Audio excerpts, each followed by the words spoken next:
Bismillahirrahmanirrahim. Assalamualaikum warahmatullahi wabarakatuh. Alhamdulillah rabbil alamin. Wa bihi nasta'inu ala umurid dunya waddin.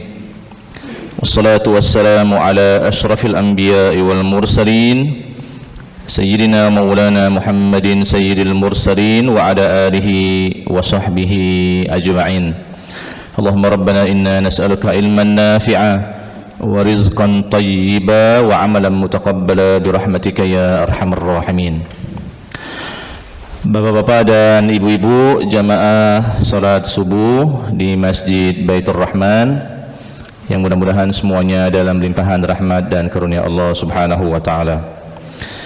Alhamdulillah, di subuh kali ini kita sudah masuk di bulan Zulqa'dah ya. Itu berarti bulan Syawal kita sudah selesai. Bagi yang sudah selesai melaksanakan puasa 6 hari di bulan Syawal, ya tentu saja kita bersyukur kepada Allah Subhanahu wa taala. Bagi yang belum sempat atau bahkan belum selesai, sudah keburu habis Syawal ya mudah-mudahan kita bisa mencari tambahan kebaikan lewat jalur yang lain ya.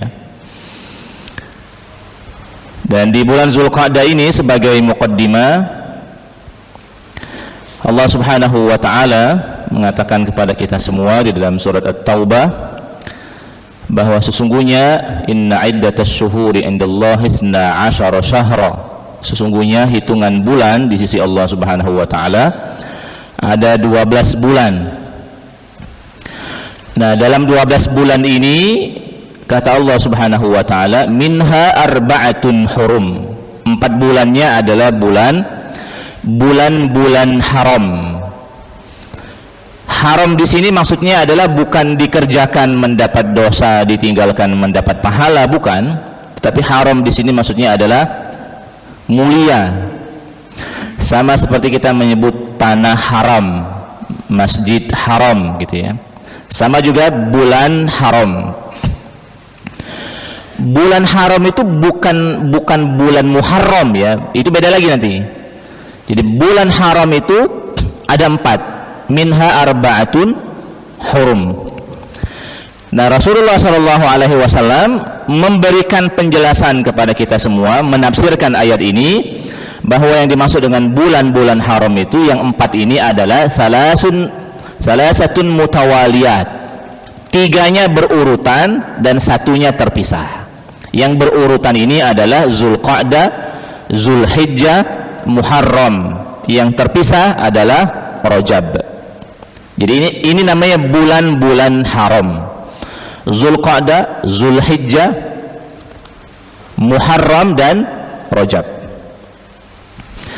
Nah, bulan ini secara umum ada kemuliaannya, ada keutamaannya. Secara umum di 4 bulan ini ada kesunnahan berpuasa di bulan-bulan haram.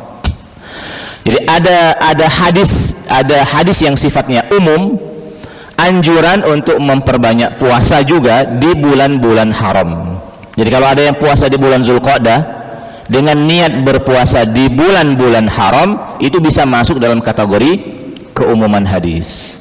Kalau dia milih Senin dan Kamis, tambah bagus lagi, berarti keumuman hadis puasa di bulan-bulan haram. Kemudian hadis secara khusus berbicara tentang puasa Senin Kamis. Ada yang puasanya ayyamul bid, lebih bagus lagi, begitu seterusnya. Nah, karena bulan haram ini adalah bagian dari bulan yang dimuliakan, maka Allah Subhanahu wa taala sendiri menyinggung masih di ayat yang sama, fala tazlimu fihinna anfusakum. Di bulan-bulan ini janganlah kalian berbuat zalim kepada diri kalian. Maksudnya adalah jangan berbuat maksiat. Sebenarnya berbuat maksiat itu tidak boleh di sepanjang bulan. Cuma kalau bermaksiat di bulan Ramadan, tambah besar lagi dosanya. Bermaksiat di bulan Zulqa'dah, tambah besar lagi dosanya. Bermaksiat di bulan Zulhijjah, tambah besar lagi dosanya. Bermaksiat di bulan Muharram juga besar dosanya, bermaksiat di bulan Rajab juga besar dosanya. Apalagi kalau seandainya berbuat maksiat di bulan-bulan haram, di tanah haram, di masjid haram, berarti 3 berarti. Jangan main-main berbuat dosa di bulan-bulan haram, berbuat dosa di tanah haram, berbuat dosa di masjid haram. Ini bahaya sekali ini. Ada sebagian hotel ya di seputaran Mekah itu yang tidak terlalu ketat, longgar. Yang kita, walaupun kita tidak tinggal di hotel itu, kalau kita nak makan tidak ketahuan, tidak ketahuan. Apa pun ini saya ungkap, walaupun ini di-share di media sosial. Saya pernah memberi nasihat kepada beberapa orang, hati-hati jangan merasa senang makan di hotel yang tidak penjagaannya tidak ketat di tanah haram, di seputar Masjidil Haram, dan kita bukan bagian dari mereka yang tinggal secara resmi di situ. Ini numpang makan secara gelap. Mungkin kalau sikok 2 diizinkan sama yang punya hotel, tapi kalau makannya sudah berhari-hari, berminggu-minggu gitu ya, itu bahaya. Saya bilang itu bahaya.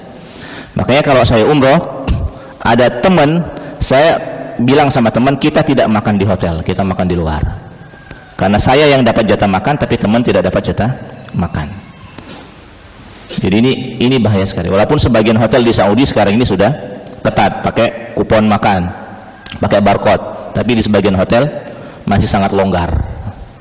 Nah, ini berbahaya. Sudahlah di tanah haram, dekat Masjidil Haram, apalagi kalau sana di bulan-bulan haram.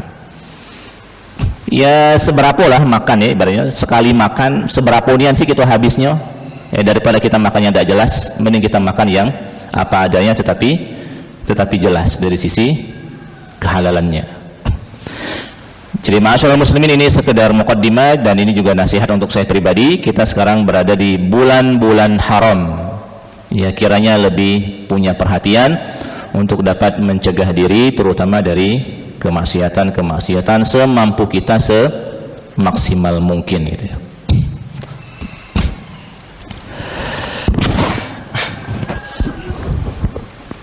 Kita baca hadis, balik ke kitab Misbahuz Zalam, Syarah Bulughul Maram min Adillatil Ahkam. Kitab Bulughul Maram ditulis oleh Imam Ibnu Hajar Al-Asqalani yang bermazhab Syafi'i secara fikih. Dan pengarang kitab Misbahuz Zalam adalah Kiai Haji Muhammad Muhajirin Amsar, juga orang Indonesia yang secara fikih bermazhab Syafi'i. Kita baca hadis yang pertama. Bismillahirrahmanirrahim.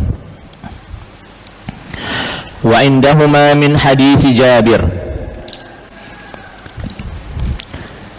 Dari hadis Jabir, wal isya'u ahyanan yuqaddimuha idza ra'ahum ijtamahu ajjal wa idza ra'ahum abta'u akhar was subha kana an-nabiy sallallahu alaihi wasallam yusalliha bighalasin. Masih diriwayatkan oleh Imam Al-Bukhari dan Muslim dari hadis Jabir.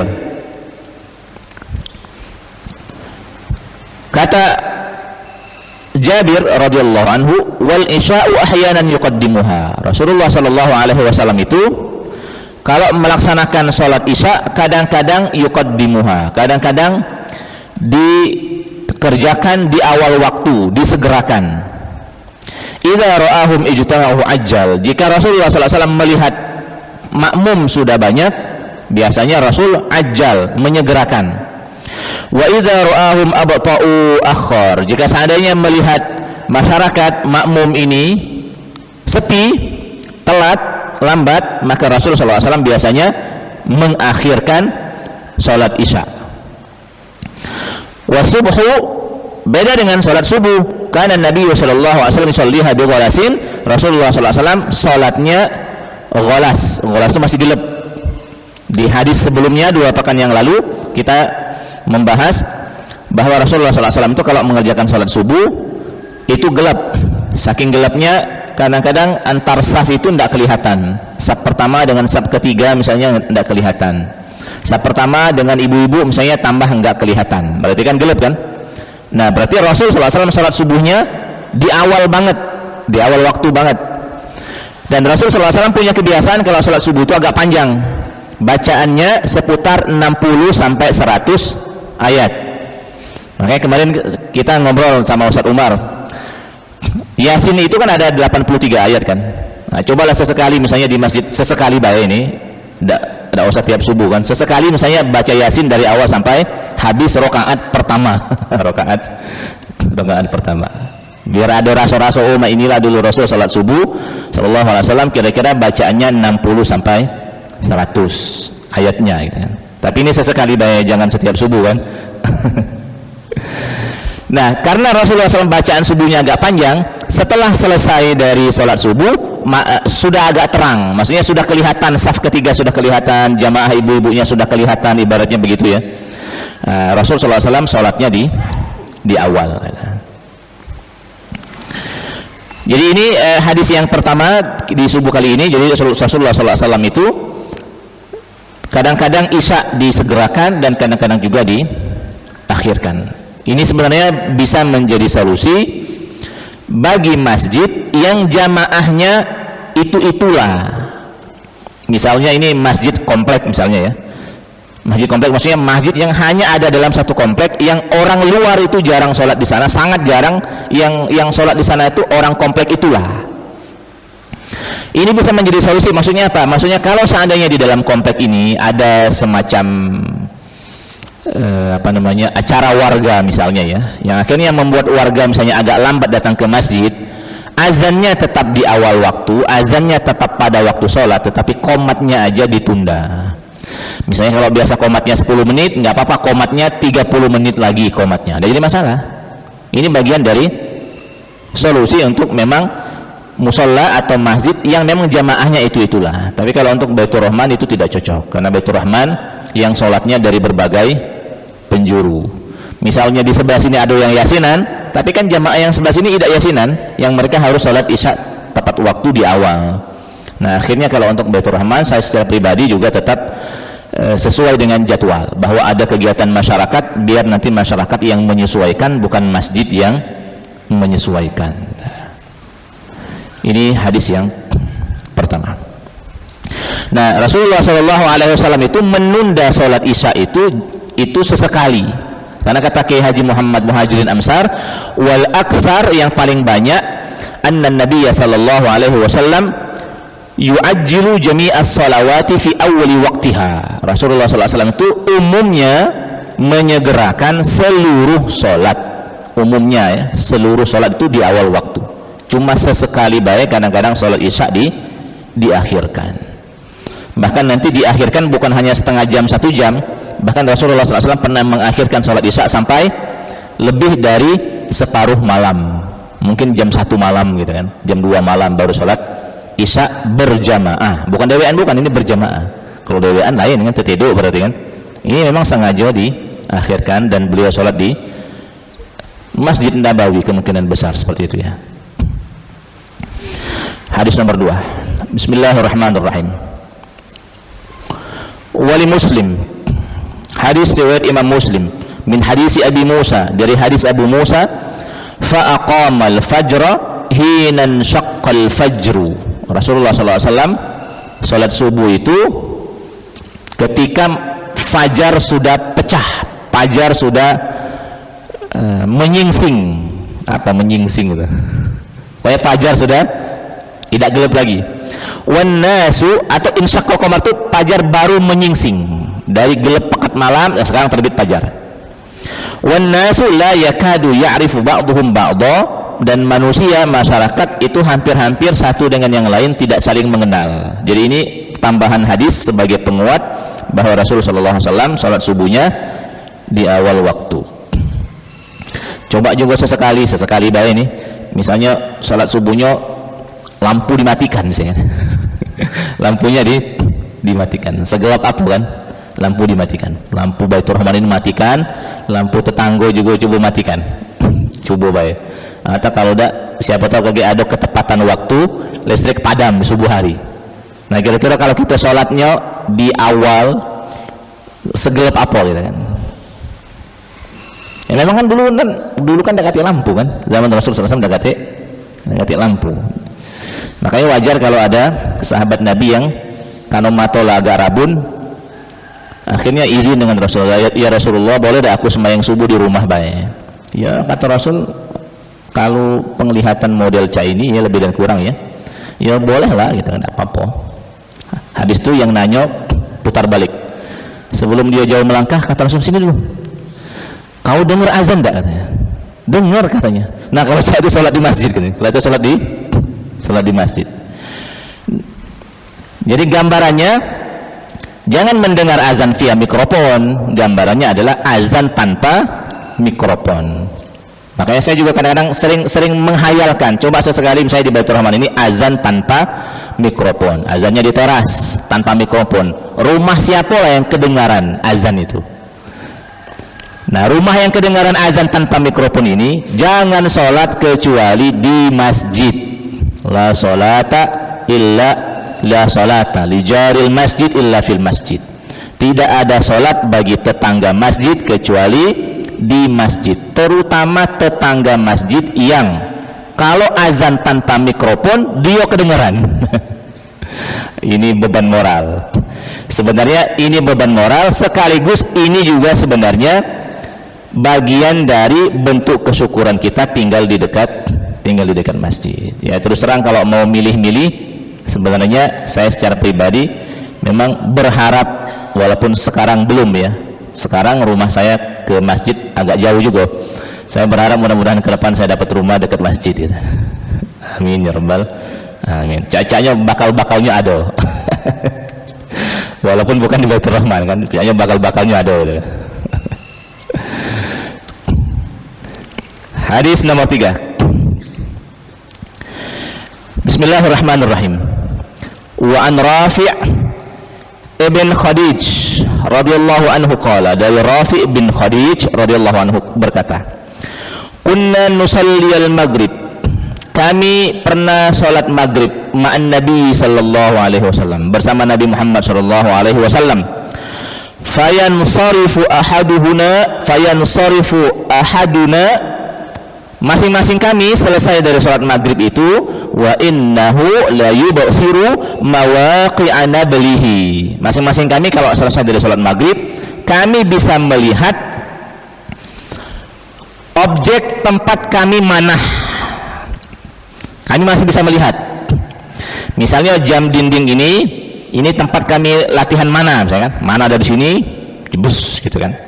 Nah kami kalau sudah sholat maghrib itu, kata sahabat Nabi yang bernama Rafi' bin Khadij ini, kami selesai sholat maghrib, kami itu masih pacak nyingok ujung objek tempat kami manah. Nah maknanya apa maknanya? Maknanya kata Kiai Haji Muhammad Muhajirin Amsar, yang pertama adalah al-mubadarah bil maghrib, sholat maghrib di awal waktu. Ini Rasulullah SAW. Mana yang berikutnya apa? Mana yang berikutnya? Bacaan dalam sholat maghrib, bacaannya pendek, tidak panjang, tidak. Karena kalau panjang mesti akan gelap, tidak mungkin kita bisa melihat sejauh itu gitu kan. Dengan asumsi tidak ada listrik ya, kalau ada listrik kelihatan terus gitu. Dengan asumsi tidak ada listrik. Makanya memang sholat maghrib itu sunnahnya adalah bacaannya ringan. Di Masjidil Haram saja juga bacaannya ringan. Kalau sholat maghrib itu wattini wazzaitun, alam nasrah laka sadrak gitu ya. Bacaan-bacaan seperti ini ya. Wasyamsi waduhaha. Itu bacaannya. Nah, kalau subuh lajulah. Kalau subuh lajulah. Kalau orang di dusun-dusun, di warga-warga, di masyarakat kita, di pedalaman, biasanya kalau maghrib itu apa? Al-kafirun dengan al-ikhlas. Itu ringan sekali, al-kafirun dengan al-ikhlas. Tapi memang syaratnya jamaahnya sudah hadir. Kalau jamaahnya masih di rumah, imam di masjid baca al-kafirun dengan al-ikhlas, itu pasti masbuk, boleh masbuk Ustaz, boleh masbuk, tidak berdosa, tapi jangan terlalu sering, sesekali bae masbuk. Karena kata orang, ini kata orang ya, benar dan salahnya kita lihat masing-masing. Kata orang, biasanya yang sholatnya masbuk uangnya itulah. Ini kata wong ya, coba kayak perhatikan. Biasanya yang sholat masbuk itu orangnya itulah. Maksudnya akhirnya dia jadi kebiasaan. Walaupun dia udah kategawi, akhirnya masbuk juga akhirnya. Ya mudah-mudahan tidak seperti itu. Sesekali boleh, tapi jangan sampai menjadi kebiasaan. Kayak salam kanan salam kiri, kapan nyengok belakang, aduh masbuk wong ya kan. Sudah sholat lagi besok minggu depan, salam kanan salam kiri, terjengok dia lagi yang masbuk kan. Nah kalau pajak jangan cak itu. Ini nomor 3, hadis nomor 3. Nomor 4. Bismillahirrahmanirrahim.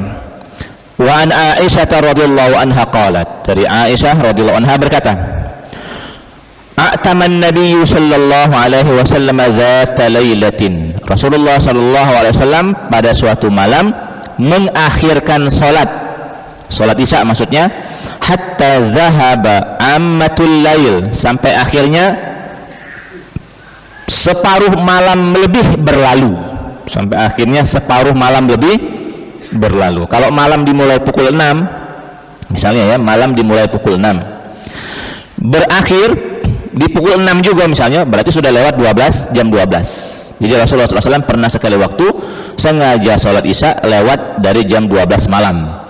Summa kharaja, kemudian Rasul keluar rumah, fasalla, dan sholat di luar rumah, maksudnya sholat di Masjid Nabawi. Tidak terlalu jauh rumah Nabi dengan Masjid Nabawi, dekat.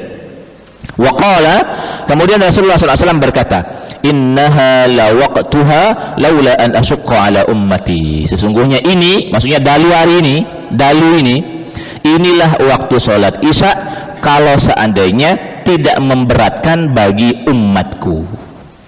Jadi ini Rawahu Muslim, ini hadis riwayat Imam Muslim. Artinya begini, Rasulullah SAW pertama pernah sengaja menunda sholat Isya sampai tengah malam lebih. Nah mungkin juga nomor 2, penundaan itu ada alasannya, karena mungkin melihat situasi kondisi jamaah misalnya lambat, ada yang lain-lain, mungkin juga ada kejadian-kejadian alam misalnya ya, wallahu ta'ala alam bisawab. Ini sifatnya dugaan-dugaan. Nah walaupun yang nomor 3 Rasulullah SAW melakukan ini sesekali, yang paling banyak tetap Rasul sholatnya selalu di awal waktu. Maghrib di awal waktu, Isya di awal waktu, subuh di awal waktu, zuhur di awal waktu, asar di awal waktu. Nah tadi Isya kadang-kadang ditunda, nanti setelah ini akan ada hadis. Zuhur juga ada sesekali penundaan kalau dalam musim panas. Kita masuk ke hadis berikutnya. Bismillahirrahmanirrahim. Wa an Abi Hurairah radhiyallahu anhu qala, dari Nabi Muhammad SAW, dari Abu Hurairah radhiyallahu anhu berkata, qala Rasulullah sallallahu alaihi wasallam, Rasulullah SAW bersabda, idza staddal harru fa'abridu bis shalah. Jika panas, sangat-sangat panas, fa'abridu ini buatlah dia dingin dulu, bis shalah, untuk mengerjakan salat. Jadi kapan panas lagi tegak nian itu, nak keluar masjid panas-panas nian, bolehlah kira-kira keluar masjidnya tunda 1 jam lagi, baru kemudian melakukan sholat zuhur, seperti itu ya. Nah tetapi kata Kiai Haji Muhammad Muhajirin Amsar, ini bagus nih. Kata beliau, wal asakhul mukhtaru istihbabul ibrad li hadis warada fihi. Yang paling bagus itu adalah kalau memang panasnya panas nian, panas terik, itu disukai untuk sedikit diakhirkan supaya sholat zuhur itu agak teduh dikit. Nah sekarang, wa qad haqqaqal ulama'u annahu sabitun liman kana fi iklimin harrin, terutama ini untuk daerah-daerah yang punya musim panas, kal Hijaz, seperti tanah Hijaz, Makkah, Madinah, wal Yaman wa ma haulaihima, atau keduanya, bi khilafis Syami wal Iraqi wa Indonesia wa Malaya wa nahwiha. Ini kata Kiai Haji Muhammad Muhajirin Amsar, berbeda dengan sebagian daerah seperti Syam, Irak, Indonesia, dan Malaya ini bisa jadi Melayu, bisa jadi Malaysia, dan seterusnya. Artinya menurut Kiai Haji Muhammad Muhajirin Amsar, kalau untuk konteks keindonesiaan, karena kita ini nyaris tidak punya musim panas yang panasnya panas nian. Sepanas-panasnya katanya 2 hari belakangan ini panas, atau Ramadan kemarin panas. Berapa panas kita kemarin? Paling-paling 35, 36, paling-paling segitu ya. Kalau 37 demam berarti maksudnya panas badan 37 demam.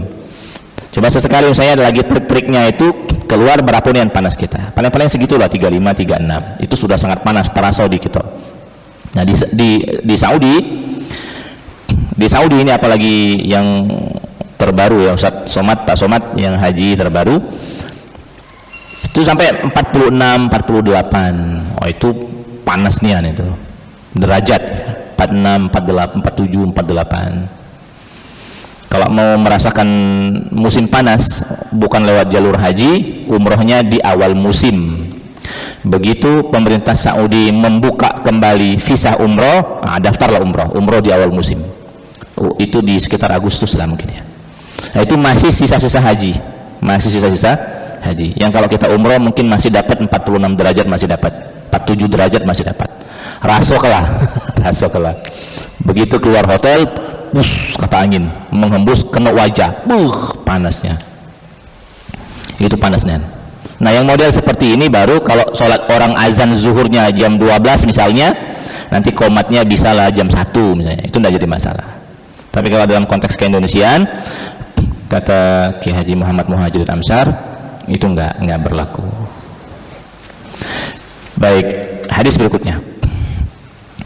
Bismillahirrahmanirrahim. Wa an Rafi' ibn Khadij, dari Rafi' ibn Khadij, qala berkata, qala Rasulullah sallallahu alaihi wasallam, Rasulullah sallallahu alaihi wasallam bersabda, asbihu bis subhi,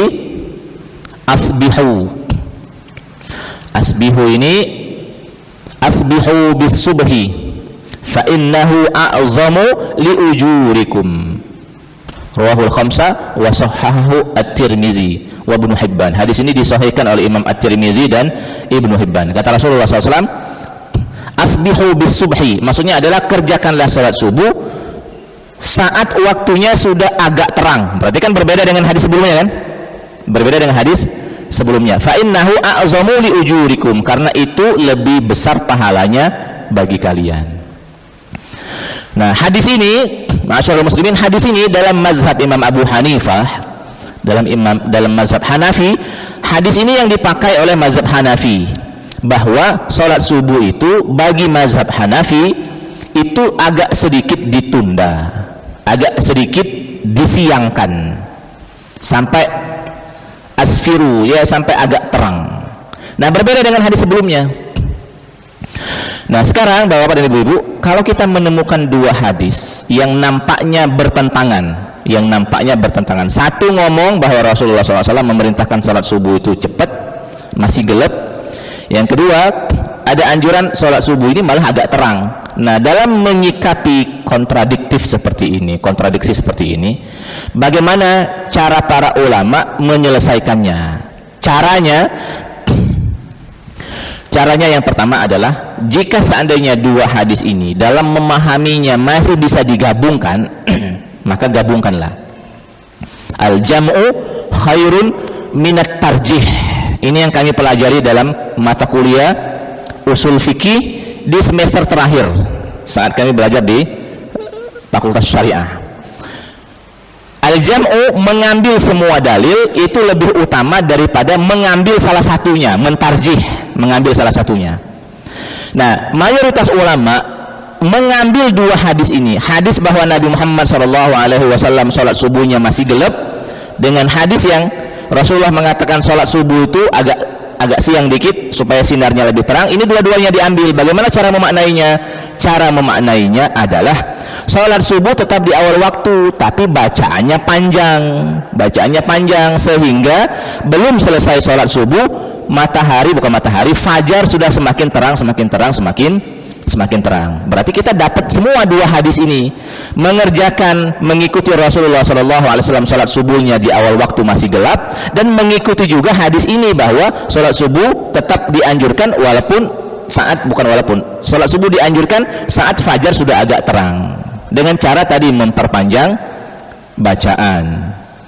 Nah, konsekuensinya kalau memperpanjang bacaan, kita sholatnya berjamaah. Karena kalau kita dewek-dewek, hafalan kita ini juz 30 itu pun sudah di akhir-akhir ya.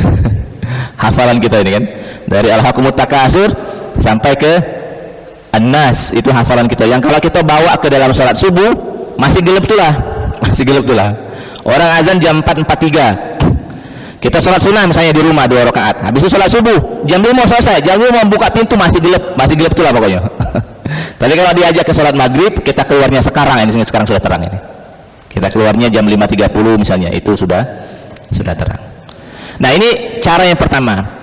Cara yang kedua, jika seandainya masing-masing dalil ini tidak bisa disatukan, tidak bisa diambil, tidak bisa dimaknai dengan cara yang sama, maka terpaksa harus melakukan yang kedua, yaitu kita mengambil salah satunya. Apa mau ngambil hadis ini, apa mau ngambil hadis ini.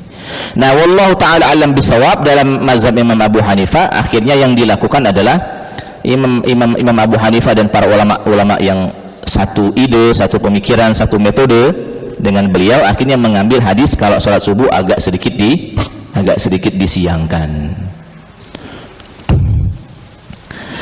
Nah, sekarang ini kan di Indonesia kan ada sedikit perdebatan kan, katanya subuh kita ini kecepatan, kan ada isu-isu seperti itu kan, subuh kita ini kecepatan. Saya kira tidak juga, subuh kita tidak kecepatan, bahwa azan tetap di awal waktu iya, tapi kan biasanya komatnya tetap ada space waktu.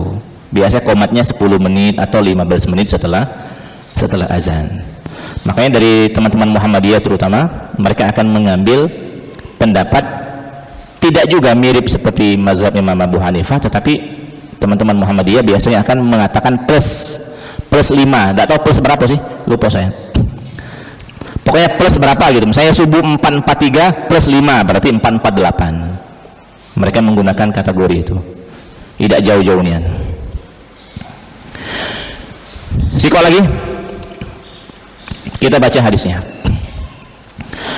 Bismillahirrahmanirrahim. Wa an Abi Hurairah radhiyallahu anhu, dari Abu Hurairah radhiyallahu anhu, anna Nabiy sallallahu alaihi wasallam, bahwa Nabi Muhammad sallallahu alaihi wasallam bersabda, man adraka minas subhi raq'atan, siapa yang mendapati 1 rakaat dari salat subuh, qabla an tatlu asy-syamsu, sebelum matahari terbit, faqad adraka subha, maka sesungguhnya dia sudah mendapatkan salat subuh. Maksudnya salat subuhnya sah, tapi tetap harus 2 rakaat. Kalau 1 rakaat tidak sah. Jadi siapa yang salat subuh Allahu Akbar, ini pasti salat subuhnya di rumah kan? Pasti salat subuhnya di rumah. Setelah Al-Fatihah baca kulhu misalnya, dia ruku. Setelah ruku dia i'tidal. Setelah i'tidal misalnya persis matahari terbit, atau dia sujud dulu, tidak apa-apa, dia sujud misalnya. Setelah itu matahari terbit. Rakaat pertama dia kerjakan sebelum matahari terbit. Saat rakaat kedua dia kerjakan matahari sudah terbit. Nah, yang model seperti ini sholat subuhnya sudah sah. Perhatikan ya, sah dengan nilai itu beda. Ini sama seperti dosen, sekedar ngumpul tugas diconteng sama dosen, ngumpul tugas fulan bin fulan ngumpul, fulan bin fulan ngumpul. Berapa kok tugas ada 3, conteng 3. Masalah nilai lain lagi. Ngumpul tapi nilainya bisa jadi yang ini 10, yang ini 20, yang ini 30 nilainya. Jadi kalau sekedar untuk sah dan tidak sahnya, maka kalau memang ada kejadian-kejadian yang akhirnya membuat sebagian dari kita akhirnya sholat subuh rakaat pertamanya sebelum matahari terbit, rakaat keduanya setelah matahari terbit, itu sudah dapat waktu subuh. Sebenarnya bukan hanya waktu subuh, waktu yang lain juga sudah dapat. Berlaku untuk asar, zuhur, maghrib dan isya. Waman adraka raq'atan minal asri qabla an taghruba syamsu faqad adraka al-asra. Siapa yang sholat asarnya dapat 1 rakaat sholat asarnya sebelum matahari terbit, sebelum matahari tenggelam, masuk waktu maghrib, maka sesungguhnya dia sudah dapat sholat asar. 1 rakaat sholat asar dikerjakan sebelum maghrib, 3 rakaatnya dikerjakan ketika orang azan. Saat berangkat rakaat kedua wong azan. Nah itu terus baiklah, maksudnya jangan dibatalkan sholatnya, terus bayar sholatnya sampai salam, itu sudah sah, minimal sudah ngumpul tugas. Masalah nilai, ya mudah-mudahan ada nilainya kan, mudah-mudahan ada nilainya. Cuma yang model seperti ini, lagi-lagi jangan seringnya. Terus terang, yang paling banyak ini kasat mata ya, kasat mata yang saya lihat adalah yang paling banyak kasus model seperti ini adalah di sholat subuh di masing-masing rumah kita galau-galau. Termasuk rumah kami mungkin sesekali ada sikok dua, mungkin ada dulur, ada kerabat, ada mamang segala macam yang kadang-kadang masih model sholat subuhnya seperti itu. Jam berapa matahari terbit? Misalnya jam 6. Kalau ada yang sholat jam 5.58, dia takbiratul ihram, dapat dia rakaat. Begitu rakaat kedua jam 6. Berarti kan rakaat keduanya matahari sudah terbit. Sekurang-kurangnya itu sudah sah. Tapi nilainya kita serahkan Allah Ta'ala alam bisawab. Tapi kalau baca minggu depan atau besok jangan model seperti ini. Sekurang-kurangnya jam 5.30 lah, sekurang-kurangnya ya. Kalau sholatnya di rumah. Tapi yang paling bagus memang sholatnya di masjid. Apalagi hadirnya sebelum orang azan, itu lebih pakam lagi. Siapa yang bisa mengerjakannya? Ya mudah-mudahan dia yang paling bagus gitu ya. Saya sendiri dalam hal ini juga berjuang dalam hal ini ya. Berjuang. Dan hari ini saya juga mohon maaf karena tidak hadir di awal waktu, tapi masih ikut berjamaah full dengan Ustaz Umar. Saya hadirnya Ustaz Umar sudah baca Al-Fatihah gitu kan. Tapi nggak apa-apa. Ini bagian dari cara kita mendidik diri kita masing-masing. Mohon maaf atas segala kesalahan dan kekurangan, kepada Allah Subhanahu wa taala kita mohon ampun. Di jam saya jam 5.56, di jam masjid jam 6:03. Jika memang ada 1-2 pertanyaan yang mungkin urgen, mendesak untuk ditanyakan, kami persilakan untuk ditanyakan. Ustadz izin, silakan. Nah ini Ustadz, pertanyaan saya kalau dibolehkan 2 ini Ustadz. Boleh. 2 boleh. Ini yang pertama, saya kembali ke awal ini. Oke. Ke awal, maksudnya begini, masalah rukun sholat. Oke. Nah, masalah rukun sholat ini, kalau dulunya waktu saya kecil belajar itu kan 13 Ustaz. Oke. Tapi kalau sekarang kadang-kadang ada yang bilang 15, ada 17 gitu. Nah disitulah saya kadang berpikir, mungkin saya kurang dalam bacaan atau gimana. Nah yang selanjutnya, rukun salat ini kalau di dalam urutan rukunnya itu yang pertama kan niat Ustaz. Oke. Niat. Nah, niat berdiri takbir. Nah, waktu kita niat misalnya dari rumah ke masjid ini kita sudah niat. Saya niat mau salat subuh ikut imam misalnya. Nah, apakah bisa demikian? Apa harus waktu kita takbiratul ihram kita masukkan niat kita? Nah kita masukkan niat di dalam takbiratul ihram itu misalnya dengan bahasa kita. Nah saya sholat fardu subuh 2 rakaat karena Allah Ta'ala misalnya tidak masuk rakaatnya. Nah apakah boleh demikian atau gimana Ustaz? Misalnya nggak sempat, mungkin terbatas waktu, Allahu Akbar waktu kita masukkan tadi tidak sampai rakaatnya, cuma seperti yang saya bilang tadi, saya sholat fardu karena Allah. Kadang-kadang nggak sempat lagi ngikut imam misalnya. Apakah boleh demikian atau gimana? Nah itu yang pertama. Yang kedua masalah sholat sunat utaqo Ustaz. Sholat utaqo. Sholat utaqo ini sholat yang disunatkan di bulan Syawal. Nah, apakah boleh sholat utaqo itu dilaksanakan di luar sholat Syawal? Itu Ustaz. Saya cuma itu saja Ustaz. Terima kasih. Assalamualaikum warahmatullahi wabarakatuh. Assalamualaikum warahmatullahi wabarakatuh. Saya jawab dulu ya 2. Yang pertama, sholat, kewajiban kita melakukan sholat ini secara waktu dia masuk dalam kategori wajib muwassa. Wajib muwassa ini adalah kewajiban yang punya space waktu saat kita mengerjakannya. Ada waktu awal, ada waktu tengah, ada waktu akhir. Ini namanya wajib muwassa, kewajiban muwassa. Artinya saat kita melakukan sholat zuhur itu ada space waktu. Boleh dikerjakan di awal, boleh dikerjakan di tengah, boleh dikerjakan di akhir. Sekarang kalau saya tanya kepada bapak-bapak dan ibu-ibu, kira-kira di 3 waktu ini, awal, tengah, akhir, kapan seseorang itu akan dinilai salah kalau dia tidak mengerjakan sholat? Di bagian mananya? Di antara 3 ini, di awal, di tengah, apa di akhir? Di akhir ya, di akhir. Jadi seseorang itu akan dikatakan bermaksiat kalau dia sampai akhir waktu sholat tidak sholat, baru dia dianggap bermaksiat. Kalau masih di awal waktu sholat dia belum sholat, dia tidak dianggap sebagai maksiat. Di tengah sholat dia belum mengerjakan sholat, dia tidak dianggap maksiat. Tapi kalau sudah di akhir, dia dianggap bermaksiat. Jadi ini konsekuensi dari kewajiban wajib muwassa'. Nah sekarang, kalau ada orang yang dia masuk waktu zuhur, dia belum mengerjakan sholat, berdosa enggak? Tidak berdosa. Kalau ada orang yang masuk waktu zuhur di tengah, sudah jam 2, dia belum sholat, berdosa enggak? Enggak berdosa. Tapi kalau seandainya sudah jam 3, sudah hampir asar, dia masih belum sholat, ini baru mulai dihukum dengan dosa. Kalau sudah sampai keluar, baru dia berdosa. Nah sehingga kata mayoritas ulama, orang kalau sudah masuk kewajiban muwassa' yang punya space waktu longgar ini, kalau dia saat dia sudah masuk waktu awal, dan kalau dia kepengen mengerjakannya di akhir, dia di awal ini harus berazam dulu, harus berazam. Saat dia masuk mendengar orang azan zuhur, Allahu Akbar, Allahu Akbar, dia pengen nunda, dia harus berazam, aku nak sholatnya jam 2, jam 3. Dia harus mengazamkan itu di dalam hati. Kalau dia tidak mengazamkannya, maka dia nanti dianggap lalai. Jadi sekurang-kurangnya diazamkan. Ada orang Padang, jadi saya di 2023 kemarin, di bulan Desembernya umroh lagi, ada orang Padang, lulusan sekolah Saulatiyah, Madrasah Saulatiyah.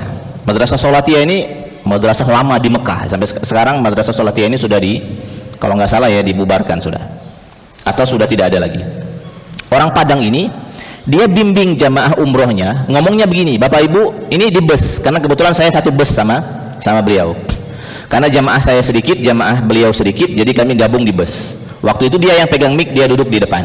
Bapak Ibu katanya sekarang sudah masuk waktu zuhur, tapi kita mau sholatnya 1 jam lagi. Sekarang Bapak-Bapak dan Ibu-Ibu, niatkanlah Bapak Ibu, azamkanlah di dalam hati, kita nak sholat 1 jam lagi insya Allah. Jangan kosong dari itu, jangan kosong dari itu. Nah sekarang berikutnya, kalau seandainya belumlah datang 1 jam lagi, 2 jam lagi, qadarullah, putus hubungan tadi kata beliau. Kira putus hubungan apa kan? Meninggal kan? Meninggal. Gimana sholat ini? Apakah free atau dia dianggap jadi hutang? Lebih bagus dia dianggap jadi hutang saja, lebih aman. Sehingga untuk fulan bin fulan yang meninggal dunia, yang dia belum mengerjakan sholat zuhur ini, nanti caranya bisa dengan 2, dikodok sholatkan untuk orang ini atau difidyahkan untuk orang ini. Dua-duanya ada pendapatnya, tapi dia meninggal dunia dalam posisi tidak berdosa. Jika dia meninggal dunia di akhir waktu sholat itu, di awal dia sudah berazam, aku nih repotnya nak nunggu anak dulu, misalnya nak nunggu anak, biasanya dia ini diwudukkan sama anak, dia nak ke kamar mandi dulu, anaknya belum datang, akhirnya dia berazam, aku nak sholat nunggu anakku datang, belumlah anaknya datang, dia meninggal dunia. Nah yang seperti ini tidak berdosa, tetapi tetap lebih afdal, lebih bagus dikodokkan sholatnya atau dibayarkan fidyahnya. Kayak gitu Pak Ibrahim ya. Berikutnya, rukun sholat ada 13, ada 15, ada 17, ada berapa? Fikih dasar mazhab Syafi'i ada 13, itu sudah benar Pak, ada 13. Bahwa ada tambahan-tambahan, sebenarnya tambahannya itu hanya memecah tumaknina. Di hitungan 13, tumaknina itu digabung, ruku dan tumaknina, i'tidal dan tumaknina, sujud dan tumaknina, duduk antara 2 sujud dan tumaknina. Itu 13. Kalau jadi 17, tumakninanya dipisah, berarti jadi 17. Ruku baik, rukun salat, ruku. Nomor berikutnya tumaknina, nomor berikutnya i'tidal, nomor berikutnya tumaknina, nomor berikutnya sujud, nomor berikutnya tumaknina, berikutnya duduk antara 2 sujud, berikutnya tumaknina. Jadi hanya beda di urutan, beda di penggabungan saja. Ada yang menggabungkan ruku plus tumaknina jadi satu kesatuan, tapi sebagiannya ada yang lebih merinci lagi supaya lebih jelas. Jadi nggak jadi masalah. Nah, yang berikutnya lagi, sholat sunnah utaqo, saya nggak tahu, Pak. Jadi saya mohon maaf, saya nggak bisa jawab itu. Jadi saya nggak bisa jawab sholat sunnah utaqo di bulan Syawal. Saya baru dengar subuh ini. Nanti mudah-mudahan saya coba cari bahan untuk saya baca-baca sholat sunnah utaqo itu. Ya, sementara waktu yang sangat familiar itu adalah sunnah-sunnah yang sangat muakkad gitu kan. Ya, qobliyah, ba'diyah itu fokus dulu di sana. Tahajud, witir, duha, taubat itu hampir-hampir semua kita tahu. Kalau sholat utaqo saya pribadi belum bisa jawab. Terakhir dari Pak Ketua. Pernah mendengar Ustadz juga, Ustadz. Ya. Waktu itu pembimbing Umroh. haji. Dia katakan kalau kita sholat subuh sudah lewat waktu tertidur, kerjakanlah sholat subuh itu katanya, dengan qobliyah dan subuhnya. Nah, pertanyaan saya, apakah itu betul? Apakah dikodo? Yang kedua, saya pernah lihat teman sama-sama mau berangkat, kira-kira 5 menit lagi mau sholat subuh. Katanya sholat subuh saja, mau ke bandara kan. Ya silakan, saya bilang, Anda sholat subuh, tapi kalau saya biarlah di bandara. Terima kasih, Ustaz. Ini saya, Ustaz, bukan orang lain. Siap. Baik, saya jawab nomor 2 dulu. Sholat wajib, mengerjakan sholat belum masuk waktunya nggak boleh, nggak sah, dan ini ijma ulama, nggak boleh. Berarti macak-macak kawannya berarti. Berarti kawannya macak-macak, nggak boleh. Jangankan sholat wajib, sholat sunnah beda boleh. Jadi ini kejadian di Oganilir baru-baru ini, sekitar 2-3 tahun ini. Ada bapak-bapak nanyonya ini guyon, tapi guyonnya itu saya anggap serius. Habis buka bersama, habis sholat maghrib, kata bapak-bapak ini, boleh tidak kita tarawih sekarang, baik? Jawabannya tidak boleh, karena sholat tarawih itu waktunya setelah mengerjakan isya. Tidak boleh tarawih sebelum itu kan. Jadi sholat sunnah baik kita punya aturannya, apalagi sholat wajib. Kurang 5 menit lagi tidak boleh sholat subuh, belum boleh. Harus nunggu masuk waktu subuh. Sholatnya tidak sah dan dia harus mengqadha sholat itu. Nah, sekarang nomor 2. Kalau kita sholat subuh, kalau kita ketiduran Pak ya, ketiduran, bangun matahari sudah terbit, sholat baik, sholat subuh dengan qobliyah dan seterusnya, apakah itu bisa dibenarkan? Yang pertama dulu, saya fokus dulu di yang wajibnya. Sholat subuhnya tetap wajib dikerjakan. Dia bangun jam 7 pagi, sholat subuhnya tetap wajib jam 7 pagi itu, tapi niatnya qadhaan. Kalau mau diusollikan, usolli fardhu subhi rakaataini qadhaan lillahi ta'ala. Kalau kita sholat subuhnya pada waktunya, niatnya adalah kalau dilafazkan usolli fardhu subhi rakaataini adaan, itu aja bedanya. Nah, apakah saat dia bangun matahari sudah terbit masih boleh qobliyah? Lihat orangnya. Kalau orangnya memang dalam 5 tahun terakhir sekali inilah dia bangun jam 7, selama ini dia qobliyah terus, boleh kerjakan qobliyah. Tapi kalau tiap minggu bangun jam 7, tidak usah lagi qobliyah. Tiap minggu bangun jam 7 kan, tidak usah lagi qobliyah, fokus di subuhnya itu baik, tidak usah di qobliyahnya.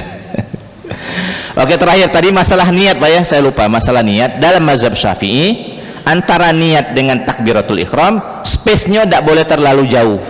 Jadi kalau Bapak niat dari rumah pengen sholat subuh berjamaah, datang ke masjid, di masjid perbaharui lagi. 3 rukun ini dalam mazhab Syafi'i hampir berbarengan. Berdiri, takbiratul ihram, niat, ini hampir berbarengan. Jadi Bapak masuk dulu ke saf, baru kemudian dia Allahu Akbar. Sekurang-kurangnya aku niat sholat fardu subuh, sekurang-kurangnya itu aku niat sholat fardu subuh. Masalah 2 rakaat mengikut imam atau tidak mengikut imam itu masih bisa ditolerir. Yang penting aku niat fardu salat subuh. Itu yang paling penting. Makanya kadang-kadang ada yang takbiratul ihramnya panjang, ada yang pendek gitu kan. Yang panjang berarti dia lengkap nih kan. Allah lengkap nih kan. Oh, ada yang diputar-putar Allahu Akbar. Ya, sedang-sedang ya, jangan terlalu panjang juga jangan terlalu pendek. Allahu Akbar. Yang penting benar aku sholat fardu subuh, jangan aku sholat fardu zuhur, tidak sah sholatnya karena niatnya niat sholat zuhur. Itu banyak dulu, kita lanjut ngobrol di belakang insyaallah. Subhanakallahumma rabbana wa bihamdika asyhadu an la ilaha illa anta wa astaghfiruka wa atubu ilaik. Assalamualaikum warahmatullahi wabarakatuh.